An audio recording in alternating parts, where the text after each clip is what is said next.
Thank you for listening to the Allender Center podcast. I'm Dr. Dan Allender. And I'm Rachael Clinton Chen. We're fiercely committed to providing hope and healing to a fragmented world. And restoration for the heart. Thank you for joining us. Let's get this conversation started.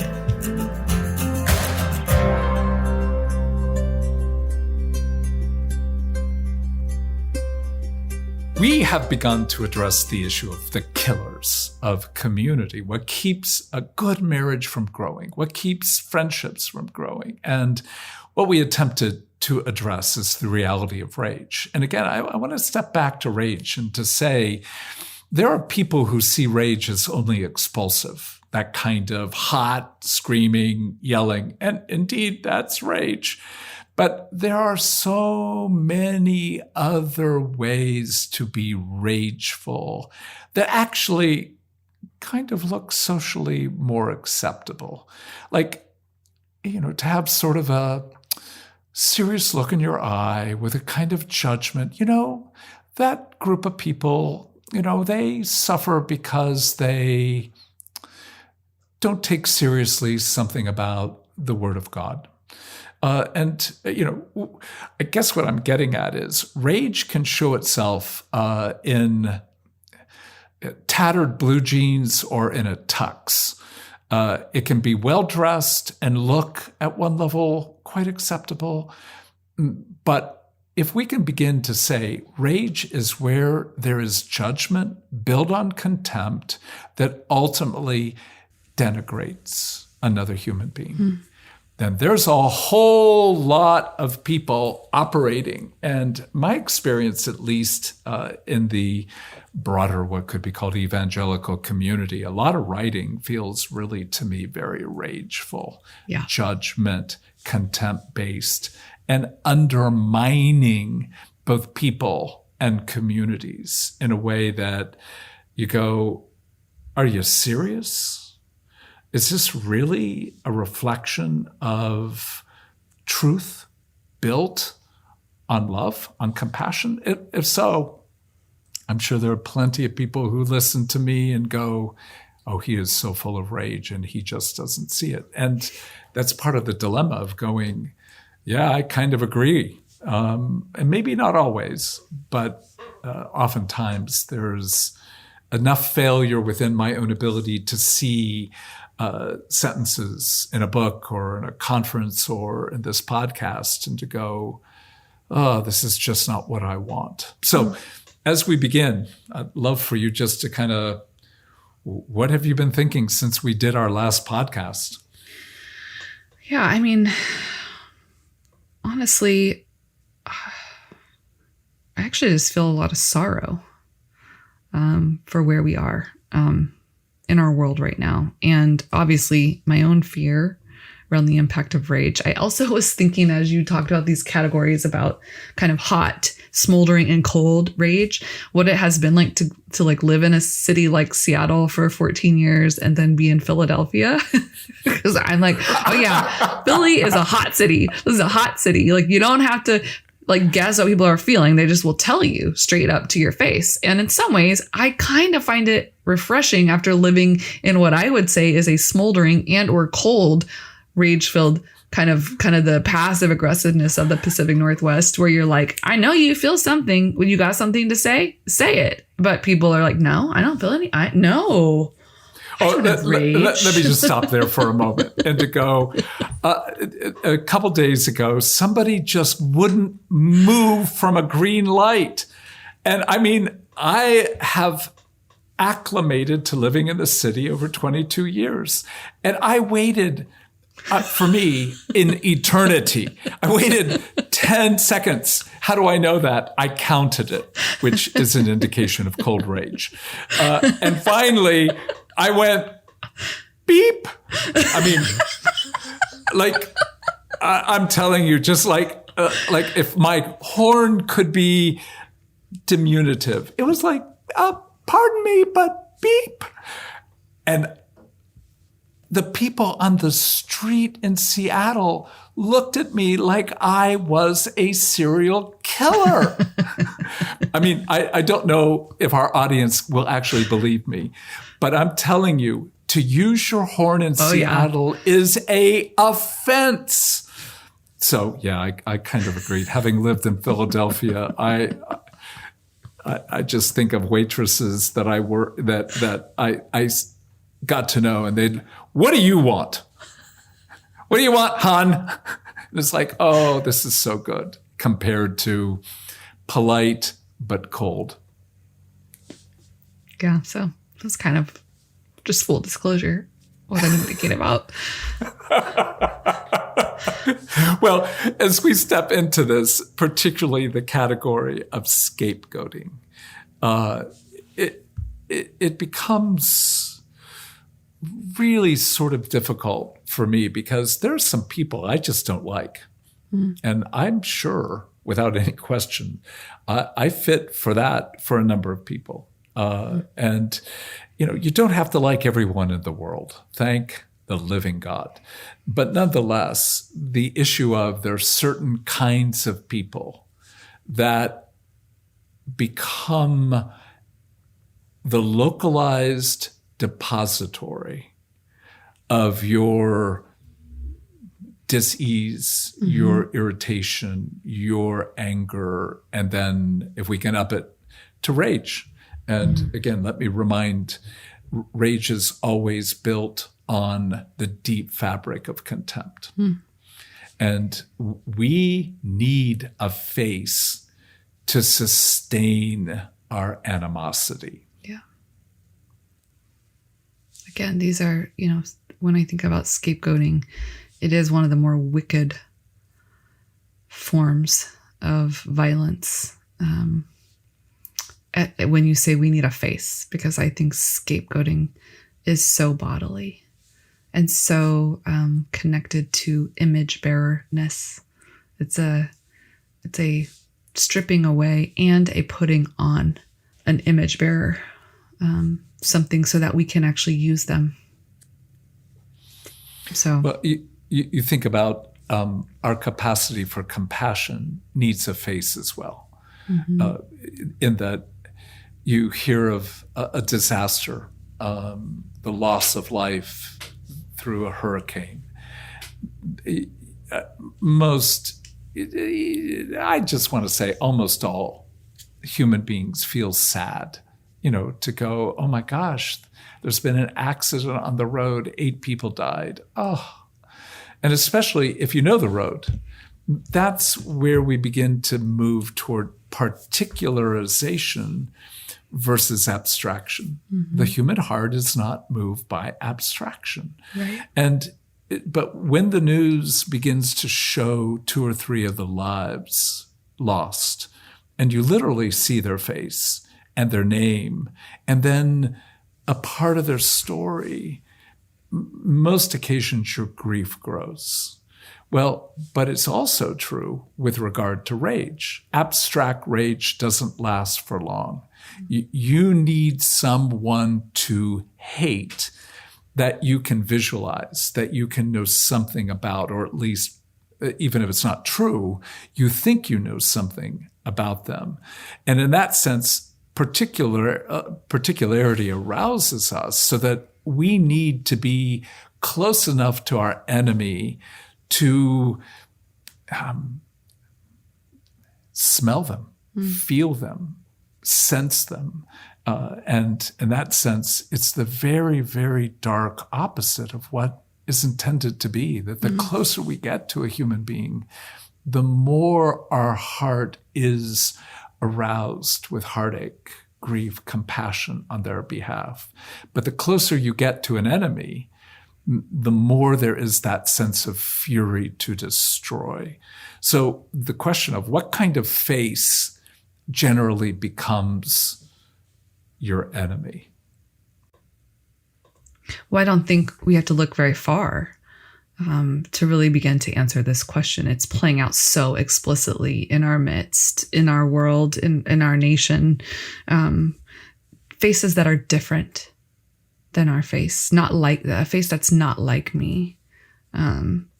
Foreign faces, not like us. There's some kind of collective, or even I would say our propensity to move towards alien faces that we don't perceive as being human, when there's actually been a move to dehumanize someone, where you have lost the capacity to view them as human. I'm just as a content warning, watching what's playing out with the refugees trying to get into the United States at the Mexican border, the Haitian refugees, and the ways in which their bodies are being treated in this moment. And you see the very act of not just a foreign scapegoat, but the movement to actually a dehumanizing scapegoating, to be treated not even as human beings. And again, we've seen that in multiple ways, in how we treat the other, how we create the other.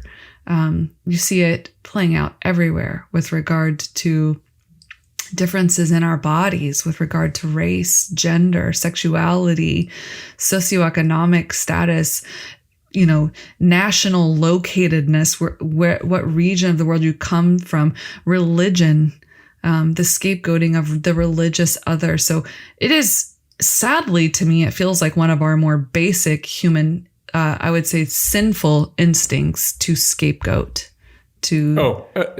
Yes, say it, preach it. Psychologists will talk about this as projection. Mm-hmm. You see in the other what you fear in yourself, or what you know is true about yourself.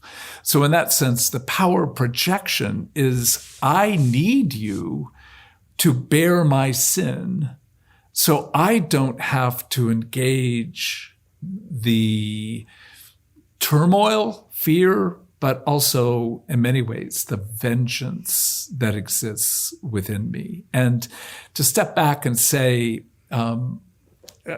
yes, different. Yes, the other. But I want to come back to that word alien, how we use that word.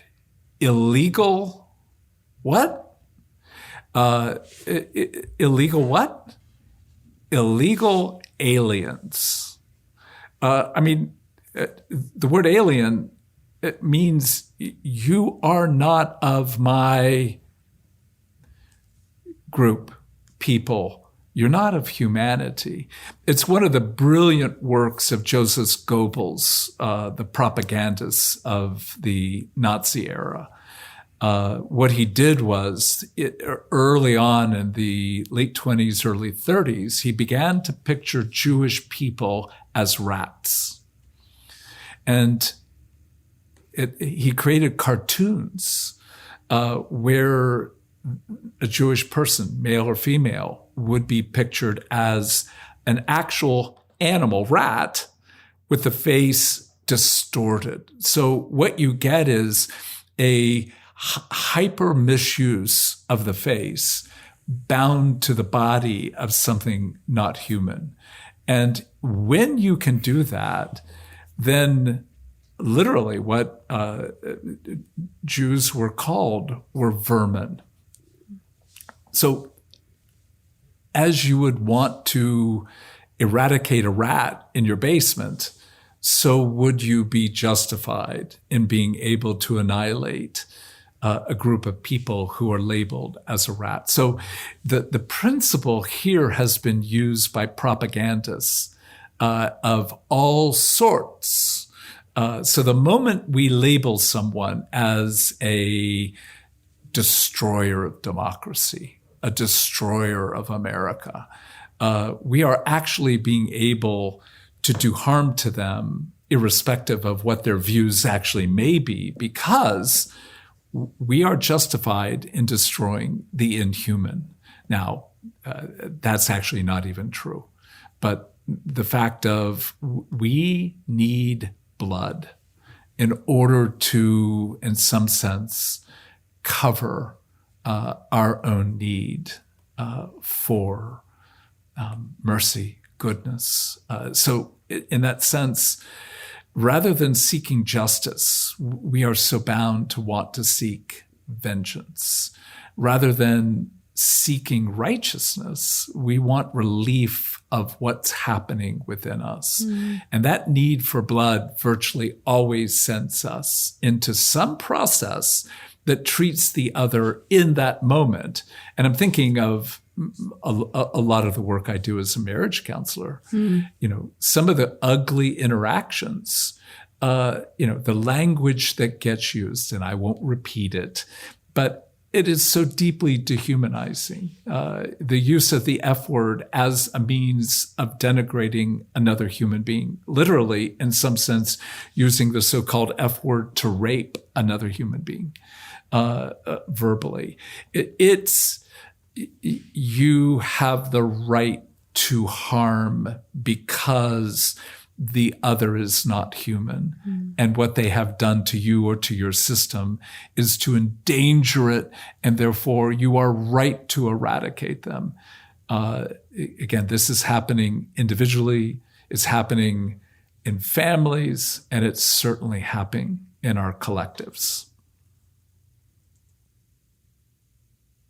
Sorry, I'm just feeling it's painful in my body, feeling the wickedness of this kind of movement, feeling in my own probably deep grief in the places where I know I have scapegoated others, whether I've joined in a collective scapegoating, where I've been the recipient, where I've been scapegoated, where just that propensity, it gives me a lot of grief. I can feel it in my body. Well, Becky and I recently watched this Broadway play that they've made into a film, Come From Away.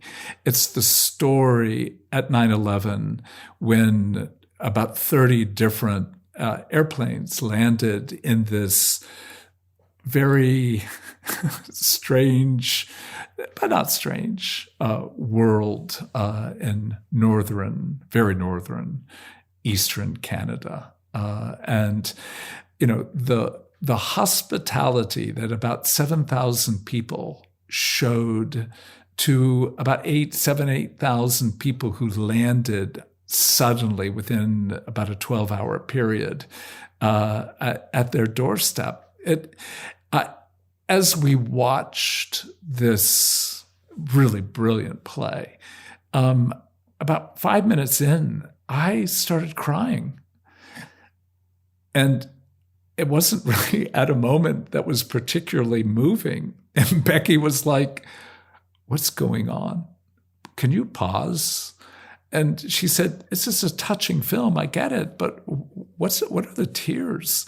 And I'm like, "I don't know. Just let me put it back on." So we put it back on, and the tears just kept coming and coming. And about 5 minutes after that, Becky just said, "I can't watch it with you crying so much. I need to know a little bit more." And I think the best I could do at that moment was, I feel such a need for compassion. And I want to be part of a group of people who would open their homes, who would give food and in one sense have a profound energy of, what can we do for you today?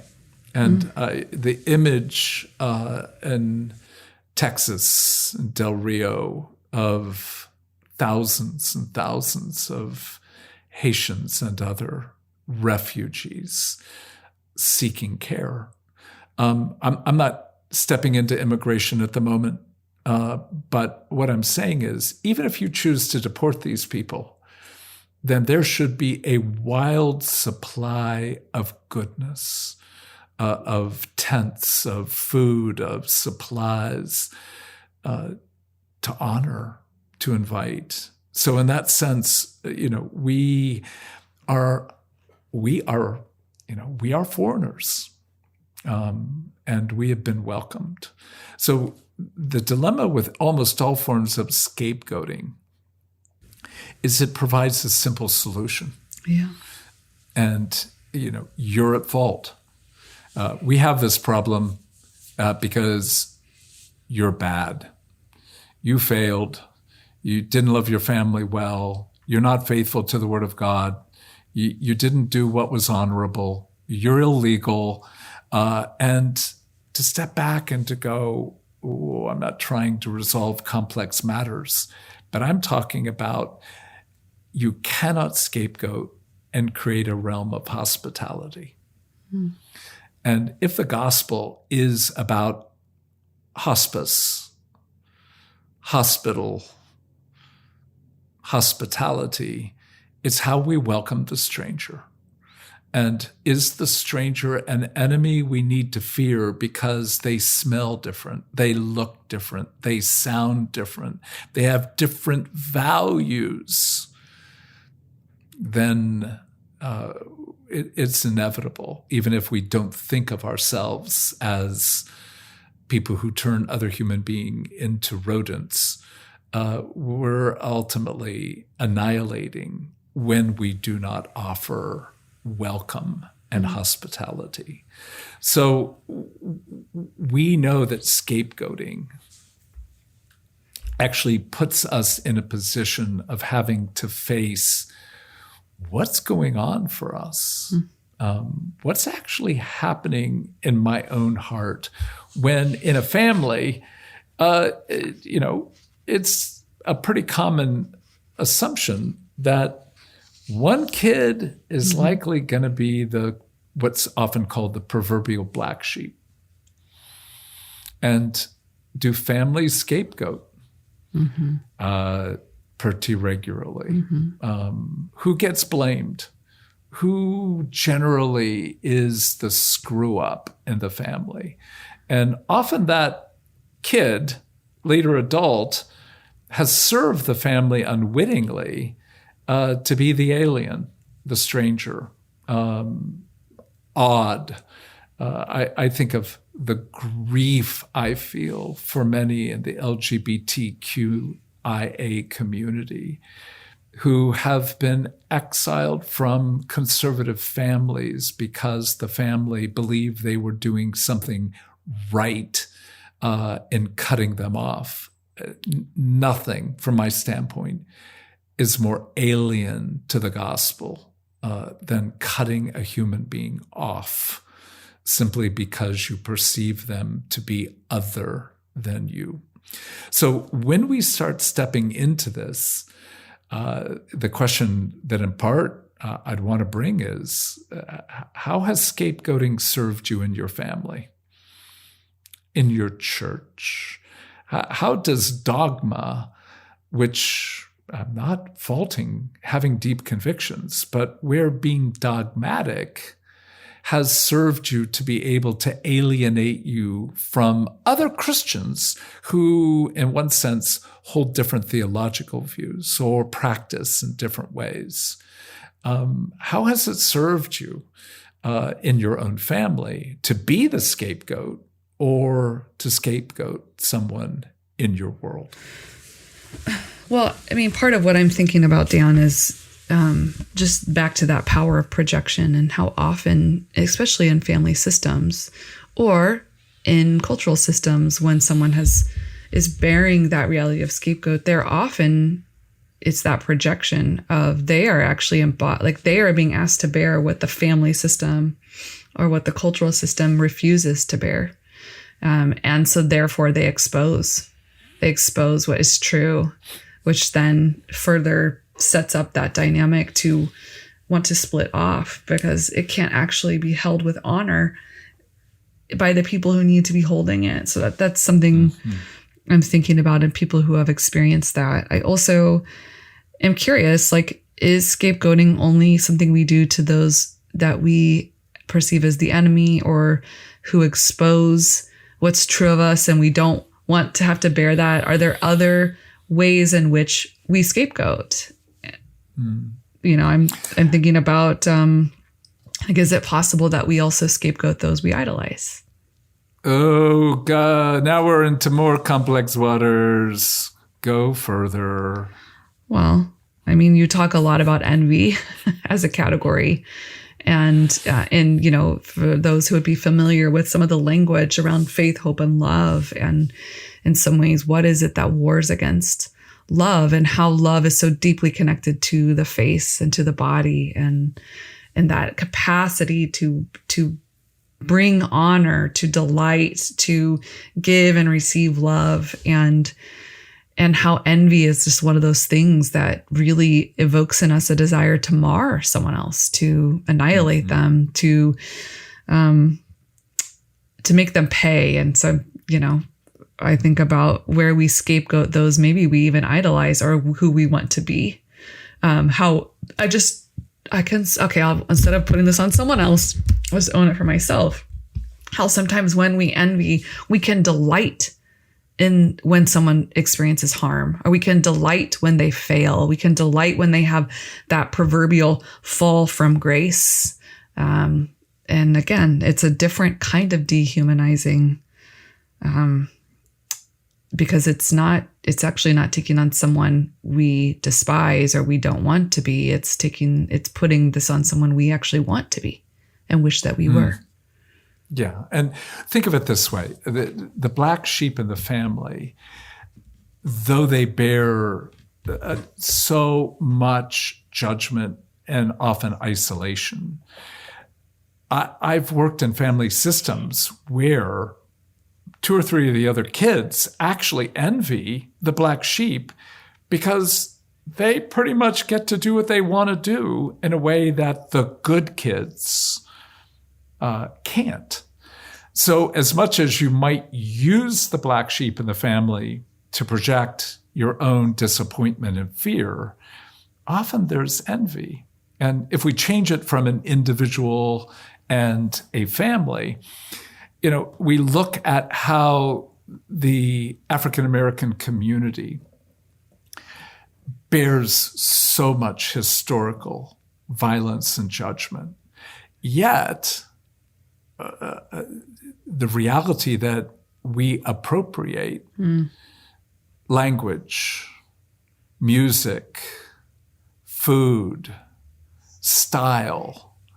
In one sense, there's no presence of music, language, style more stolen than often a white community's misuse, appropriation of a black community. So do you see the strange? We scapegoat and then we envy.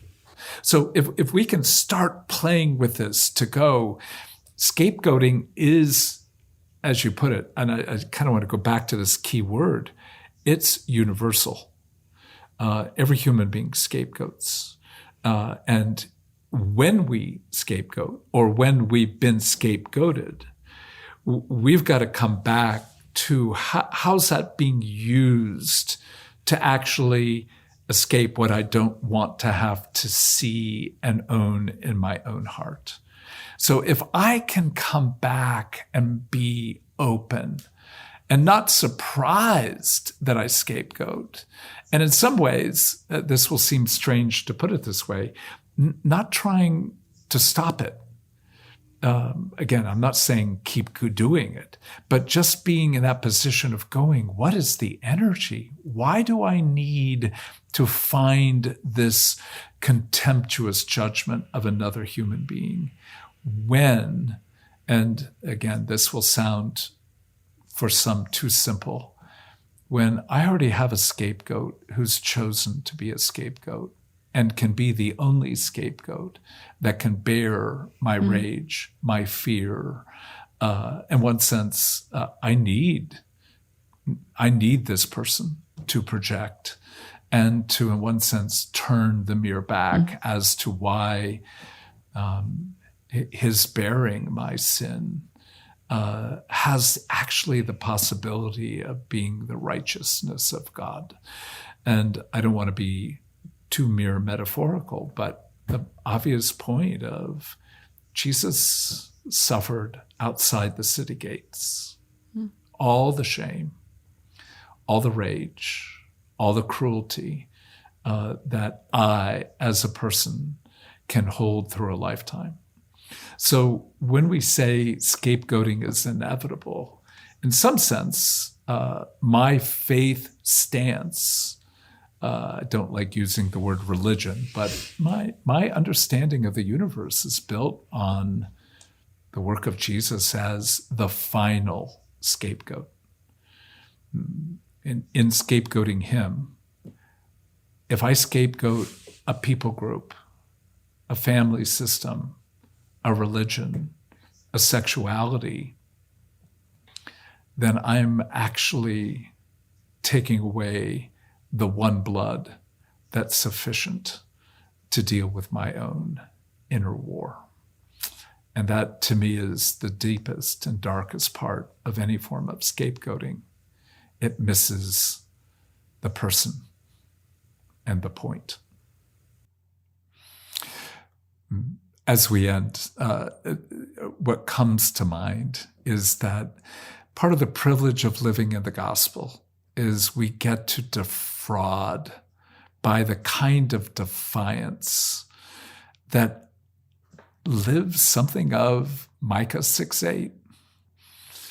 Act justly. Love mercy. And walk humbly. I don't think there is anything that will disrupt in families, in marriages, in the larger collective. Nothing will disrupt the power of scapegoating like Micah 6:8, as it points to the one who lived it on our behalf. Well. The Allender Center podcast is produced by the Seattle School of Theology and Psychology.